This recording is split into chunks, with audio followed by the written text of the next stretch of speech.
Bonjour à tous!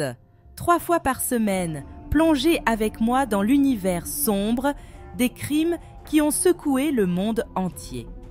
De disparitions mystérieuses aux meurtres les plus effroyables, nous explorerons ensemble l'injustice, l'impunité, la corruption et les jugements les plus implacables qui ont marqué ces affaires. Avant de plonger dans ce récit captivant, je vous invite à vous abonner et à activer la cloche pour ne manquer aucune notification. N'oubliez pas de laisser un like, cela m'aidera énormément à continuer à vous proposer du contenu. Sans plus attendre, plongeons ensemble dans chaque détail de cette affaire criminelle. Kiev, Ukraine, hiver 2006. La ville est figée sous une tempête de neige qui refuse de s'apaiser. Les lampadaires diffusent une lumière blafarde sur les trottoirs verglacés. Là, marchant d'un pas vif, une femme fend le froid mordant. Ses longs cheveux noirs dansent sous les rafales du vent. Son nom ? Gana Ziuzina, 29 ans. Un rapide coup d'œil à sa montre. Elle accélère. Elle maîtrise l'art de la démarche rapide en talons vertigineux, presque féline dans ses mouvements. Après quelques centaines de mètres, elle s'arrête devant un bâtiment au néon criard, rose et rouge. Pas besoin de panneaux pour comprendre la nature des lieux. Elle serre les dents, soupire. Putain, encore la même histoire. D'un geste agacé, elle écrase son mégot à peine consumé et disparaît à l'intérieur. Quelques heures plus tard, exténuée, elle quitte enfin l'établissement. Une migraine lui vrille les tempes. Une soirée de plus à subir cette vie qui l'épuise. Cette nuit, une amie lui a parlé d'un site de rencontre où des hommes étrangers cherchent l'amour. Ou autre chose. Pourquoi pas? De retour dans son minuscule studio, qu'elle partage avec sa mère, Gana retire son manteau, balance ses longues bottes dans un coin et s'affale sur le canapé. D'un geste machinal, elle ouvre son ordinateur. Direction le site de rencontre Elena's Models. Quelques photos, une description sommaire, et c'est parti. Le lendemain matin, l'excitation est là. Elle parcourt les messages. Premier profil, trop vieux. Elle grimace. Deuxième, pas terrible, mais soudain, son regard s'illumine. Un Britannique, sans enfant, 47 ans, millionnaire, bingo. Pendant ce temps, à Londres, Barry Pring, 47 ans, né dans le Devon, vit depuis des années à Londres, à Battersea, un quartier plutôt huppé du sud-ouest. Son quotidien ? Plutôt enviable. En fait, on pourrait dire qu'il a tout pour susciter la jalousie. À la tête d'une entreprise florissante dans le domaine de la technologie depuis 17 ans, il gagne très bien sa vie. Mais contrairement à d'autres de son calibre, Barry n'a jamais sombré dans le luxe ostentatoire. Pas de voiture de sport tape à l'œil, pas de jet privé, enfin, pas encore. Parce que ça pourrait bien changer. Et tout commence par un simple clic. Gagner de l'argent, c'est bien. Le faire fructifier, c'est encore mieux. Barry avait du flair. Il avait investi dans l'immobilier avec une précision chirurgicale, empilant les biens comme un joueur de poker empile ses jetons. En quelques années, il était devenu millionnaire. Son patrimoine dépassait désormais 1,5 million de livres sterling. Un succès éclatant, du moins sur le papier, parce que dans la vraie vie, il avait un vide à combler. L'argent ? Ça n'a jamais réchauffé un lit froid. Et lui, il était seul. Toujours seul. Le temps passait. 47 ans et toujours célibataire. Un constat amer. Il voyait bien autour de lui, les opportunités de rencontre se faisaient rares. Et puis, soyons honnêtes, il n'avait pas non plus le profil du séducteur en série. Alors, il avait décidé de prendre les choses en main. Un site de rencontre. Mais pas n'importe lequel. Quelques amis lui avaient soufflé le nom d'une plateforme un peu spéciale où des femmes ukrainiennes et russes recherchaient des relations avec des hommes étrangers. Pourquoi pas ? En quelques jours, une silhouette a attiré son regard. Gana Ziuzina, 29 ans, un visage envoûtant, une chevelure d'un noir profond et des lèvres immenses, polyglotte, enseignante, séduisante. Barry a senti son cœur s'emballer. Il a envoyé un message, puis un autre. Le lendemain, elle a répondu. Le courant est passé, mieux que ça même. Discussion enflammée, fou rire, centre d'intérêt commun, ça a filé. Tout était fluide, parfait, enfin presque parfait. Parce qu'au bout de quelques jours, la vérité a éclaté. Gana n'était pas enseignante, elle était stripteaseuse, danseuse dans des clubs de nuit. Un détail qui aurait pu en refroidir plus d'un, pas Barry, il était déjà sous le charme. Et puis, qu'importait le passé, c'était le présent qui comptait. Après quelques semaines de discussions frénétiques, une décision s'imposait. Il devait la voir, en vrai. Le premier rendez-vous à Kiev a été un électrochoc. L'attirance était immédiate, dévorante. Il n'a plus jamais regardé en arrière. Il a commencé à venir régulièrement en Ukraine, toujours les poches pleines. Parce que oui, l'amour, ça coûte cher.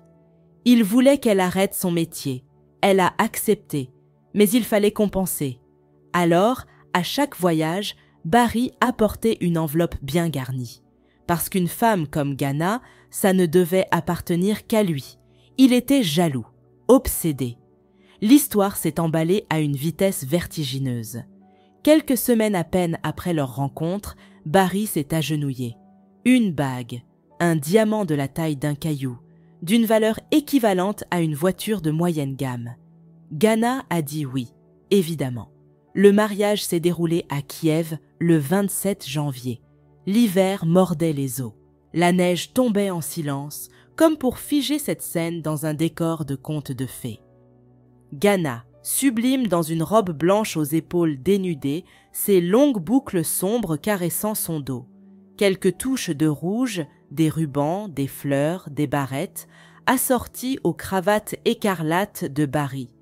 Une salle magnifiquement décorée, des ballons, un festin exquis.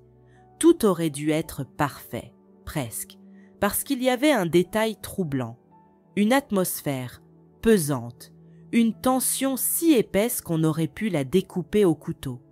Certains chuchotaient que même les fleurs artificielles posées sur les tables avaient l'air plus sincères que le sourire de Gana. Barry, lui, nageait dans le bonheur. Mais Peter, son ami, voyait clair dans ce jeu. Il observait la mariée. Elle ne paraissait ni émue, ni transportée d'amour. Elle n'effleurait même pas son époux. Pas un regard tendre, pas un geste spontané. Peter a murmuré, le ton chargé de suspicion. Elle n'aime pas Barry, elle aime son argent. L'alcool aidant, il a fini par lâcher tout haut ce que d'autres pensaient tout bas. Elle l'a piégé, elle le manipule, elle l'a charmé et maintenant elle le mène par le bout du nez. Mais ses paroles se sont noyées dans le tumulte des festivités. De toute façon, qui l'écoutait vraiment? Barry, lui, était ailleurs, complètement hypnotisé. Puis est venu le moment de la séparation. Barry devait retourner à Londres. Gana, elle, n'avait toujours pas de visa. Et comme il était hors de question que sa femme continue à vivre dans son minuscule appartement décrépit, Barry a loué une maison pour elle à Kiev. Un joli petit nid, douillet. 40 000 livres sterling pour les rénovations et l'ameublement. Parce que l'amour, le vrai, ça se prouve. Avec un chèque. Il est rentré seul à Londres. Seul, mais plein d'espoir. Il comptait les jours. Bientôt, Gana et lui seront enfin ensemble, pour toujours. Il l'imaginait déjà, partageant son quotidien, s'endormant à ses côtés, réveillant leur foyer d'un simple sourire. Son cœur battait plus vite rien qu'à cette idée. Sa famille, elle, restait en retrait. En silence, ils espéraient la même chose. Après tout, ils n'avaient même jamais vu cette mystérieuse épouse dont Barry parlait avec tant de passion. Leur unique information sur elle? C'est une enseignante ukrainienne, du moins, C'est ce qu'on leur avait dit. La vérité? Un secret bien gardé. Ils n'avaient même pas été invités au mariage. 4 jours avant la cérémonie, Barry les avait simplement appelés. « Au fait, je me marie samedi. » Puis, les mois ont passé et Ghana n'était toujours pas venue. Elle avait désormais tous les documents nécessaires pour s'installer en Angleterre, mais au lieu de plier bagages, elle a décidé de retarder son arrivée. En août, elle a enfin débarqué. 2 semaines, pas plus, et pas seule. Sa mère l'a accompagnée. C'est là que le masque est tombé. Barry et sa famille s'attendaient à rencontrer une femme discrète, modeste, une enseignante après tout. Mais lorsqu'ils ont vu Ghana, la surprise était totale. Elle était sublime, trop sublime. Les chuchotements fusaient. Toutes les enseignantes ukrainiennes ressemblent à ça, mais au-delà de son apparence, il y avait autre chose. Quelque chose de plus dérangeant. Une distance glaciale, une froideur presque inhumaine. Pas de tendresse, pas d'élan amoureux. Ghana était là, sans vraiment être là. Et puis, il y a ce détail troublant. Elle n'avait aucune intention de s'installer en Angleterre. Aucune envie de partager la vie de Barry. Elle ne voulait pas fonder de foyer. Elle voulait rester en Ukraine. Barry, lui, a commencé à s'en rendre compte. Il a admis, à demi-mot, qu'elle n'est pas exactement une femme d'action. Elle ne fait pas grand-chose. Elle ne veut pas faire grand-chose. La famille a senti le malaise, mais personne ne disait rien. Barry était adulte, il faisait ses choix, il aimait l'Ukrainienne, et qui sont-ils pour juger? Seul Peter, l'ami de toujours, osait quelques commentaires glissés entre 2 silences gênés. Tu ne trouves pas ça étrange qu'elle ne vive pas avec toi, mais qu'elle accepte ton argent sans hésiter? Mais Barry ne voulait pas entendre. Il était amoureux. Et si tout le monde se trompait? Si Ghana était simplement réservée? Ou alors, et s'ils avaient raison depuis le début? Le 16 février 2008, dans la ville de Mila en Ukraine, une petite ville touristique à 25 km de Kiev. Ce soir, Barry et Ghana dînaient dans un restaurant huppé. 1 an de mariage, avec un peu de retard, certes, mais qu'importe, ils sont ensemble. Barry a enfin réussi à libérer du temps, à régler ses affaires, et il est revenu en Ukraine. Une soirée parfaite, un dîner raffiné, une ambiance feutrée. Tout semblait parfait. Ils passaient une soirée parfaite. Ils riaient, trinquaient, se taquinaient. L'ambiance était légère, insouciante, une vraie célébration. Mais lorsqu'est venu le moment de quitter la table, quelque chose n'allait pas. Barry avait du mal à se lever, il titubait, il chancelait comme s'il avait vidé un tonneau entier d'alcool. L'état du Britannique a attiré l'attention du personnel. Un serveur s'est approché, inquiet, et a proposé d'appeler un taxi. Ghana a refusé immédiatement. Elle a assuré qu'elle pouvait gérer la situation. Barry avait juste un peu trop bu. Ce n'était pas la première fois qu'elle le sort d'un mauvais pas. Elle a réglé l'addition, a attrapé Barry par le bras et l'a guidé vers la sortie. Dehors, il était presque incapable de tenir debout. Pourtant, elle lui a demandé de traverser la barrière de l'autoroute pour héler un taxi. Obéissant, il s'est exécuté, chancelant sous les lumières nocturnes. C'est alors qu'elle s'est figée. Elle aurait oublié ses gants dans le restaurant. Elle devait y retourner. Barry s'est retrouvé seul, vacillant au bord de la route. Quelques instants plus tard, une voiture a surgi à toute vitesse, sans phare allumé. L'impact était violent. Barry a été projeté au sol. En quelques minutes, la scène s'est remplie de témoins horrifiés. Sirènes hurlantes, gyrophares éclatants. Les secours sont arrivés en trombe. Mais c'était trop tard. Barry était mort. Moins d'1 heure après l'accident, Ghana a appelé le frère de Barry. « Un terrible accident vient d'avoir lieu.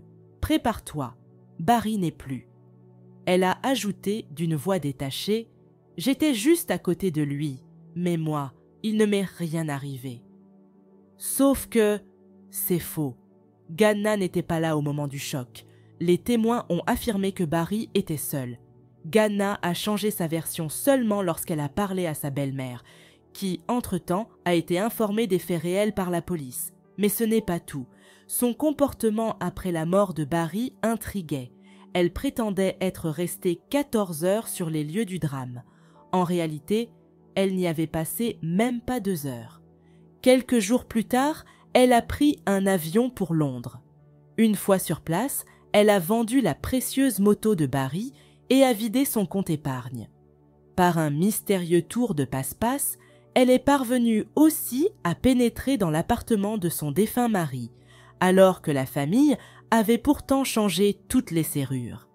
Elle a emporté tous les objets de valeur. Elle n'a pas assisté aux funérailles. À la place, elle s'est envolée pour l'Espagne. Une nouvelle vie en Espagne, un luxe insolent. Direction Marbella. Elle y a acheté une somptueuse villa pour 700 000 livres sterling. Elle vivait comme la reine de Saba. Sa demeure, une immense villa blanche entourée d'un jardin luxuriant rempli d'orangers et de fleurs exotiques. Une piscine privée trônait au centre de la propriété, protégée du monde extérieur par un mur élégant et une rangée d'arbres soigneusement alignés. Gana a refait sa vie. Elle avait un nouvel homme dans sa vie, un promoteur immobilier londonien, Ivan. Elle a fait même venir ses parents en Espagne et leur a acheté une maison dans le même quartier. Son passé? Enterré. Elle a changé de nom. Désormais, elle s'appelait Juliana Moore. Elle ne voulait plus rien avoir à faire avec l'histoire de Barry. Dès le départ, l'affaire a été classée comme un tragique accident. Barry était juste au mauvais endroit, au mauvais moment, avait conclu la police ukrainienne. Mais sa famille n'y croyait pas. Tout a été trop vite classé, trop vite oublié, comme si quelqu'un avait voulu étouffer l'affaire. D'autant plus qu'à Kiev, on murmurait alors que le chef adjoint de la police routière avait été l'amant de Gana. Coïncidence ou preuve que Barry n'a jamais été qu'un pion dans un jeu bien plus sombre? La famille de Barry a refusé d'accepter la version officielle. Elle a lancé une enquête privée, finançant le projet à hauteur de 100 000 livres sterling. Rapidement, l'affaire a pris une toute autre tournure. Leur conviction? Gana avait directement joué un rôle dans ce que la police avait qualifié de simple accident. Le mobile? S'approprier l'héritage de son mari. Un détective privé a été engagé pour creuser l'affaire. Pendant plusieurs années, il a compilé des preuves et des témoignages dans un dossier qu'il a baptisé « Les dossiers de la veuve noire ». Les témoins étaient catégoriques. La voiture qui avait fauché Barry roulait à plus de 120 km/h. Elle n'avait pas de phare allumé. Elle avait surgi brusquement derrière un camion, comme si elle avait attendu le bon moment. Elle n'avait pas freiné. La police l'avait confirmé. Aucune trace de freinage n'avait été relevée sur la route. Les personnes présentes cette nuit-là en étaient convaincues. Ce n'était pas un accident. Et Barry était seul sur la route au moment de l'impact. Au même moment, Gana était au téléphone, ce qu'ont confirmé plusieurs clients du restaurant. L'autopsie menée à Kiev a révélé un détail troublant. Barry n'avait pas bu autant d'alcool qu'il n'y paraissait. Alors, pourquoi titubait-il autant? Pourquoi semblait-il ivre au point d'avoir du mal à tenir debout? Le détective privé a avancé une hypothèse glaçante. Barry n'était pas ivre. Il avait été drogué. Lors du dîner, il s'était plaint d'une sensation de brûlure intense dans la poitrine et avait commandé un verre de lait. Ces plats n'étaient pourtant pas épicés. L'idée qu'on lui ait administré une substance sans qu'il le sache a pris alors tout son sens. Mais impossible de le prouver. Le corps a été rapatrié au Royaume-Uni 1 semaine après sa mort, déjà embaumé. Et ce n'est pas tout. Lors de la procédure, ses reins et son foie avaient disparu. Une coïncidence? Pas pour le détective.